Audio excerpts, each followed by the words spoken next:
Sembah Kau Tuhan, ku mengangkat tanganku, selamanya Kau ajar bagiku. Shalom, keluarga-keluarga yang diberkati Tuhan. Pada sore malam menjelang malam ini kembali kita berkumpul, berjumpa, sekalipun tidak bisa bertatap muka secara fisik, tetapi biarlah firman Tuhan bisa menyapa kita semua malam hari ini dalam ibadah kita. Saya percaya saudara-saudara semua sudah memulainya di dalam ujian penyembahan terlebih dahulu, dan tiba saatnya kita akan menerima kebenaran firman Tuhan. Mari kita berdoa sebelum menerima firman Tuhan. Mari kita satu hati dalam doa. Terima kasih Bapa, karena pada sore hari ini, karena kemurahan Tuhan, karena perkenanan Tuhan, kami kembali bisa berjumpa, sekalipun kami tidak bisa bertatap muka, tetapi kami sehati, kami sepakat meninggikan Tuhan, dan kami mendengarkan suara-Mu lewat perenungan firman Tuhan. Jamah hati kami siap untuk diberkati di dalam nama Yesus. Semua yang percaya terima berkat Tuhan lewat firman-Nya, sama-sama kita katakan amin. Haleluya. Pada kesempatan kali ini firman Tuhan yang datang pada kita terambil dari kitab Injil Matius pasalnya yang ke-6. Injil Matius pasal 6 ayat 25 sampai yang ke-27. Mari kita buka dan kita bersama-sama boleh memperhatikan ayat ini. Matius 6 ayat 25 sampai 27, berikutlah firman Tuhan. Karena itu aku berkata kepadamu, janganlah khawatir akan hidupmu, akan apa yang hendak kamu makan atau minum, dan janganlah khawatir pula akan tubuhmu, akan apa yang hendak kamu pakai. Bukankah itu lebih penting daripada makanan, dan tubuh itu lebih penting daripada pakaian? Pandanglah burung-burung di langit, yang tidak menabur dan tidak menuai, dan tidak mengumpulkan bekal dalam lumbung, namun diberi makan oleh Bapamu di sorga. Bukankah kamu jauh melebihi burung-burung itu? Siapakah di antara kamu yang karena kekhawatirannya dapat menambahkan sehasta saja pada jalan hidupnya? Puji Tuhan, saudara, lewat 3 ayat ini kembali kita diingatkan bahwa sesungguhnya kekhawatiran tidak akan pernah merubah keadaan kita. Kekhawatiran tidak akan pernah membawa kita mengalami keadaan yang lebih baik. Di ayat yang ke-27 tadi dikatakan bahwa siapa di antara kamu yang karena kekhawatirannya dapat menambahkan sehasta saja. Jadi sungguh nyata bahwa tidak ada hasil apapun ketika kita membesarkan kekhawatiran kita. Nah saudara, lewat setiap perkara kita harus yakin bahwa tujuan utama, tujuan akhir Tuhan atas hidup kita adalah perubahan. Segala sesuatu Tuhan akan lakukan, baik itu keadaan yang menurut kita baik atau keadaan yang tidak kita harapkan. Semua Tuhan izinkan dengan satu tujuan akhir, yaitu hidup kita mengalami perubahan. Dan satu-satunya oknum yang tidak menyukai perubahan itu, yang mengganggu proses perubahan itu adalah iblis. Iblis menebarkan rasa khawatir. Kekhawatiran itu adalah hasil karya iblis. Kekhawatiran ditaruh iblis di dalam pikiran kita, bukan di hati atau di jiwa, tetapi di pikiran kita, yang sering membawa kita justru dalam keadaan terpuruk. Sebetulnya bukan keadaan yang terjadi, tetapi karena pikiran kita yang terserang dengan kekhawatiran. Orang yang khawatir akan sukar membedakan antara masalah dengan jalan keluar. Orang yang khawatir akan sukar membedakan antara rintangan atau peluang atau harapan. Akan sukar membedakan mana dosa dan mana hidup yang benar. Orang khawatir akan sukar membedakan mana ujian dan mana pencobaan. Karena itu sekali lagi, mari kita tinggalkan segala kekhawatiran kita. Mengapa tidak boleh khawatir? Itu yang menjadi tema renungan kita sore hari ini. Mengapa tidak boleh khawatir. Kenapa saudara kita tidak perlu khawatir seperti yang Tuhan maksudkan ini? Yang pertama, karena kekhawatiran itu membuat kita justru membawa diri ke daerah musuh. Kekhawatiran itu akan membawa kita terseret ke daerah musuh, saudara. Daud pernah mengalaminya ketika dia dalam kejaran Saul, karena Saul ini berusaha membunuh Daud dengan berbagai cara. Daud pun berhasil lolos.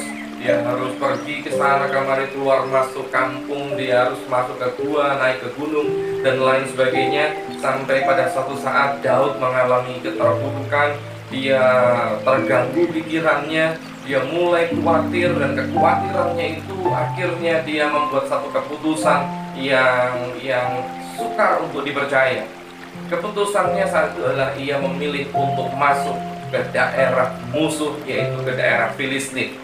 Kita semua tahu Filistin adalah bangsa yang bermusuhan dengan Israel, di mana waktu itu Goliat dikalahkan oleh Daud. Goliat adalah tentara dari Filistin. Kita buka dalam 1 Samuel 27 ayat yang pertama. Demikian bunyi firman Tuhan. Tetapi Daud berpikir dalam hatinya, bagaimanapun juga pada suatu hari aku akan binasa oleh tangan Saul. Jadi tidak ada yang lebih baik bagiku selain meluputkan diri dengan segera ke negeri orang Filistin. Maka tidak ada harapan bagi Saul untuk mencari aku lagi di seluruh daerah Israel, dan aku akan terluput dari tangannya. Saudara, inilah yang saya maksudkan tadi, bahwa karena kekhawatirannya, maka Daud membawa dirinya, justru Daud yang membawa dirinya ke daerah musuh, ke daerah orang-orang Filistin. Bukan musuh yang menyeret Daud, bukan musuh yang menangkap Daud, tetapi justru Daud sendiri yang menghampiri musuh itu. Mungkin kalau kita baca tadi ayatnya, apa yang Daud pikirkan mungkin sepertinya benar, karena dia berpikir, di mana lagi tempat yang tidak mungkin didatangi Saul kecuali di daerah Filistin. Sehingga Daud memilih untuk masuk ke Filistin karena dia berpikiran bahwa Saul tidak mungkin untuk menyerangnya, menangkapnya. Nah, saudara dikasih Tuhan, karena itu kita harus terbebas dari khawatir, karena seringkali kekhawatiran kita justru membawa kita ke daerah musuh. Khawatir dengan hidup, khawatir dengan masa depan, khawatir dengan penghasilan dan lain sebagainya. Karena kekhawatiran, seringkali kita justru melakukan hal-hal yang tidak dikehendaki Tuhan. Jadi tidak selamanya iblis yang menyeret kita, tetapi kita yang justru seringkali menyerahkan diri kepada jebakan iblis. Kekhawatiran sangat berbahaya. Yang kedua, saudara, kenapa kita tidak boleh khawatir? Karena khawatir membuat kita tidak berbuat. Khawatir tidak membuat kita tidak berbuah. Sementara yang Yesus mau adalah kita menghasilkan buah. Saudara, Matius 13 ayat 22 dikatakan, yang ditaburkan di tengah semak duri ialah orang yang mendengar firman itu, lalu kekhawatiran dunia ini dan tipu daya kekayaan menghimpit firman itu sehingga tidak berbuah. Kekhawatiran menghimpit firman sehingga tidak menghasilkan buah. Ada berapa kali kita menerima firman, membaca firman, ada banyak ayat yang kita dengar, ada banyak khotbah yang kita dengar. Tetapi sayang sekali, dari sekian banyak firman Tuhan yang kita dengar, tidak banyak orang yang berhasil membuahi firman itu.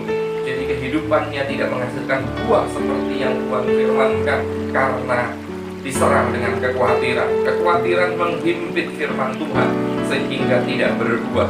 Firman hanya dijadikan sebagai pengetahuan, sebatas tahu saja.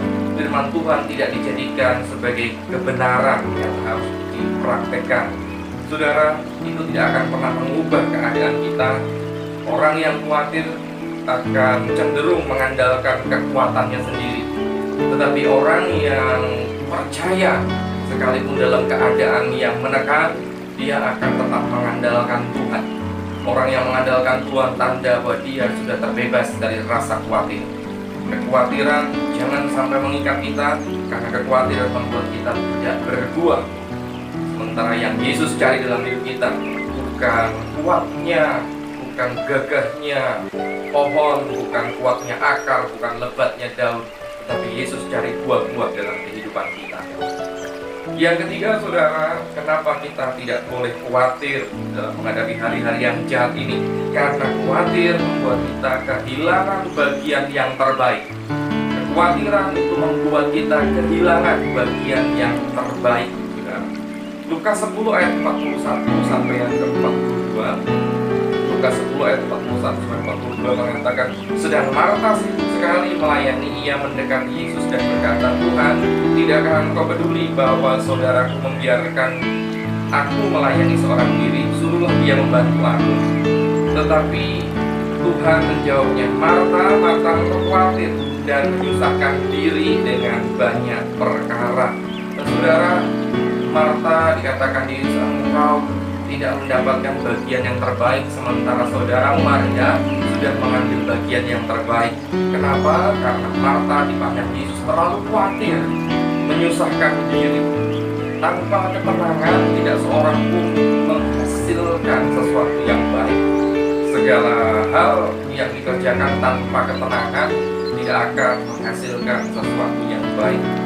Saudara, yang terbaik harus kita dapatkan. Apa yang terbaik? Yaitu pemeliharaan Tuhan. Ayat penutup Mazmur 55 ayat yang ke-23, serahkanlah khawatirmu kepada Tuhan, maka Ia akan memelihara engkau.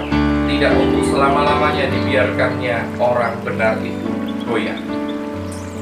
Jangan takut untuk menyerahkan kekhawatiran kita, karena ketika kekhawatiran kita itu terlepas dan kita percayakan kepada Yesus, maka Yesus yang akan memelihara kita, dan Tuhan berjanji tidak akan membiarkan kita goyah.